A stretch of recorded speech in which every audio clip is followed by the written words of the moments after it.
चलिए बेटा, अभी अपन चैप्टर पढ़ रहे हैं अकाउंट्स, अकाउंट्स एंड रिकॉर्ड। किसका?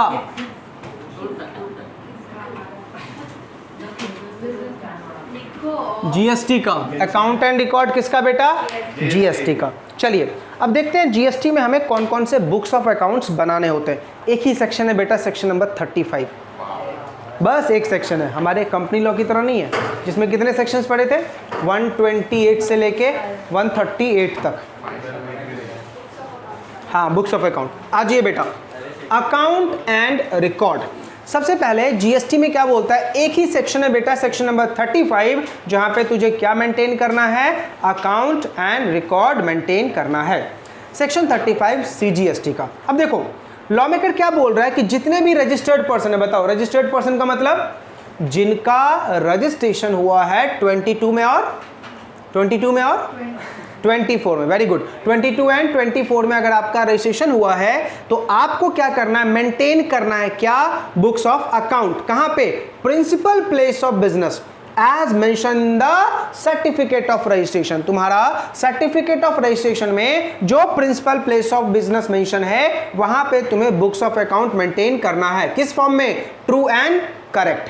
क्या चीज मेंटेन करना है सर? तो देखो टोटल 6 बातें, 7 थिंग मेंटेन करनी है। पहला, प्रोडक्शन और manufacture of goods. Inward supply, इसका मतलब परचेज, लिख लो। इनवर्ट सप्लाई का मतलब परचेज, आउटवर्ड सप्लाई का मतलब सेल। स्टॉक यानी तुमने परचेज कितना किया, सेल कितना किया, स्टॉक कितना है तुम्हारे पास, आईटीसी तुम्हारा कितना बनता है, आउटपुट टैक्स तुम्हें कितना पे कर चुके हो और कितना पेबल है। वहां पे लिखा हो ना दोनों वर्ड, पेड और पेबल, और सच अदर मैटर एज में भी प्रिस्क्राइब। चलो चलो जल्दी बताओ क्या क्या मेंटेन करना है। Production, manufacture, outward supply, inward supply, ITC, outward tax liability, कितना पे कर दिया और कितना पेबल है, और स्टॉक ऑफ गुड्स। क्लियर है? अच्छा आगे देखो क्या लिखा हुआ है, रिकॉर्ड कहां मेंटेन करना बेटा, at each place of business. ठीक है, क्या लिखा हुआ है देखो, where more than one place of business is specified in the certificate of registration, the accounts relating to the each place of business shall be kept at such place of business. समझा?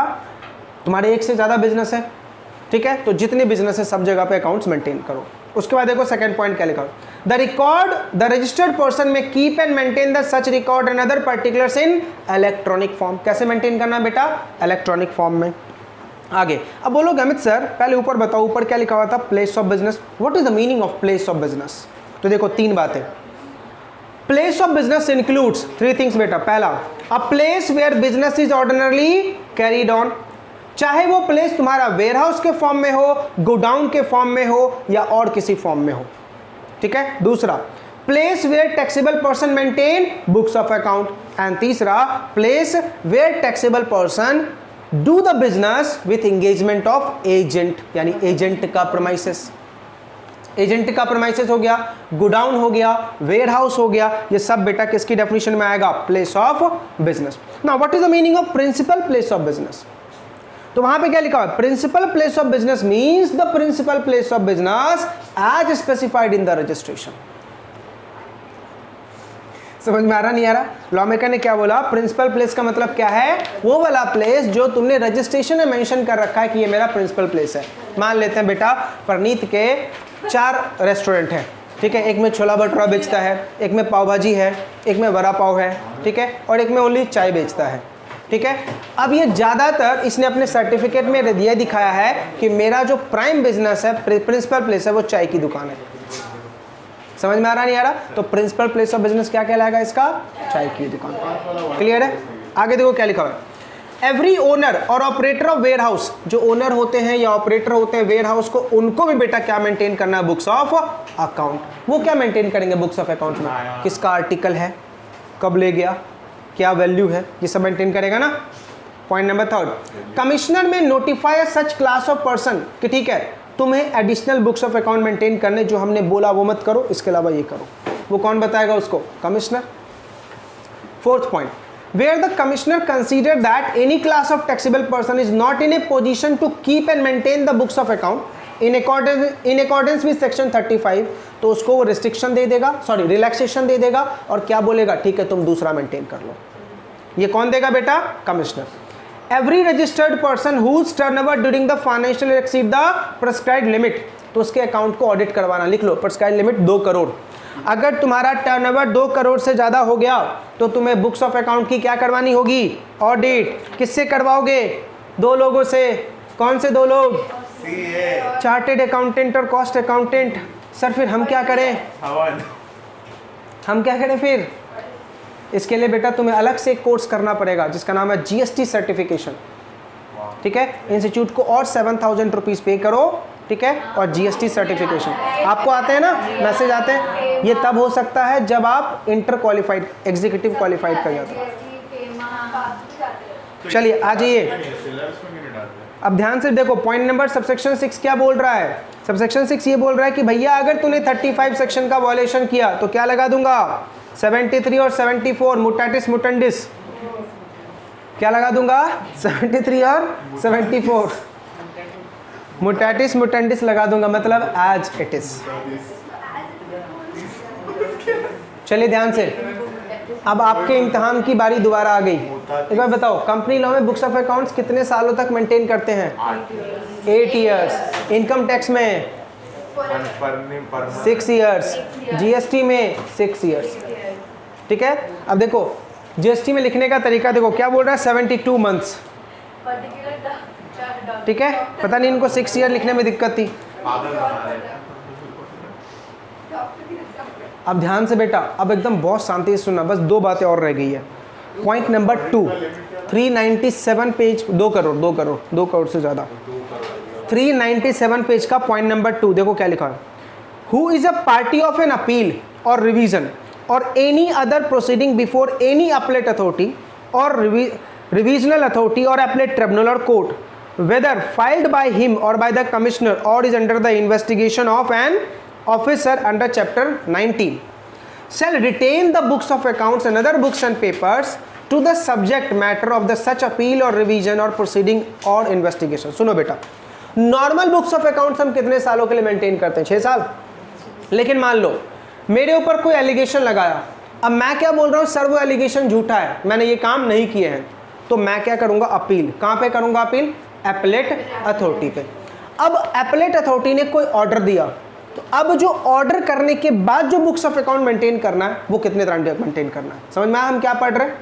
अगर मेरा matter कहाँ चला गया, appeal में, और appellate authority ने कुछ ऑर्डर दिया, तो मेरा बुक्स ऑफ अकाउंट्स कितने टाइम तक मेंटेन होगा, नॉर्मली कितना है, 72 मंथ्स, मतलब 6 साल।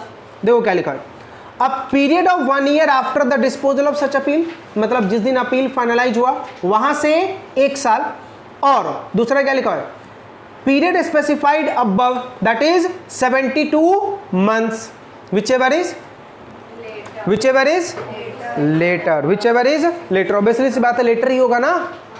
समझ में आ रहा नहीं आ रहा, चलो एक गेम खेलते हैं तो आपको समझ में आ जाएगा। बताओ 21-22 जो अभी हमारा चल रहा है, इसका बुक्स ऑफ अकाउंट्स कितने सालों तक, कब तक होगा, 22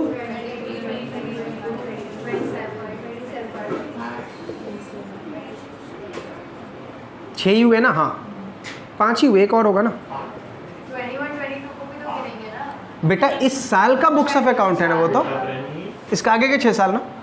समझ में आ गया, 27-28 तक।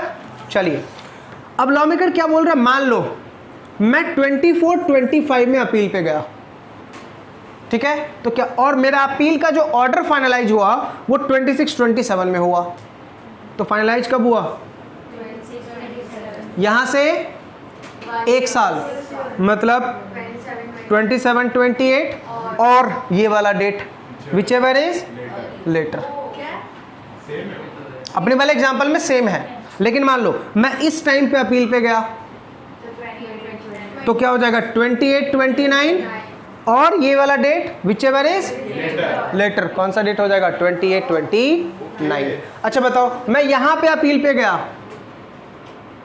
यहां पे अपील पे गया, ऑर्डर यहां आया, तो 25, 26 और 27-28 विच एवर इज लेटर। ठीक है ना, हो जाएगा। समझ में आ गया, पक्का। चलिए फटाफट बताओ, बुक्स ऑफ अकाउंट मेंटेन करने का सेक्शन कौन से एक्ट का? 31 CGST का। अच्छा, TDS का सेक्शन 51 कौन से एक्ट का? और TCS का 52। बुक्स ऑफ अकाउंट कितने सालों तक मेंटेन करेंगे? 6 साल तक मेंटेन करेंगे, ठीक है। अपील में मैटर गया तो 1 साल और ऐसे नहीं बोलो, जिस दिन ऑर्डर आया वहां से 1 ईयर और 6 years whichever is later, ठीक है। बुक्स ऑफ अकाउंट्स में क्या क्या दिखाना है? Production, inward supply, outward supply, tax paid और पेबल आईटीसी, यही दिखाओगे। अच्छा, अगर तुम्हें इस सेक्शन से कुछ रिलैक्सेशन चाहिए किसके पास जाओगे? अच्छा, कमिश्नर के पास जाएंगे। कहाँ जाएंगे बेटा? कमिश्नर के पास जाएंगे। समझ में आ गया? खत्म बेटा ये चैप्टर। हम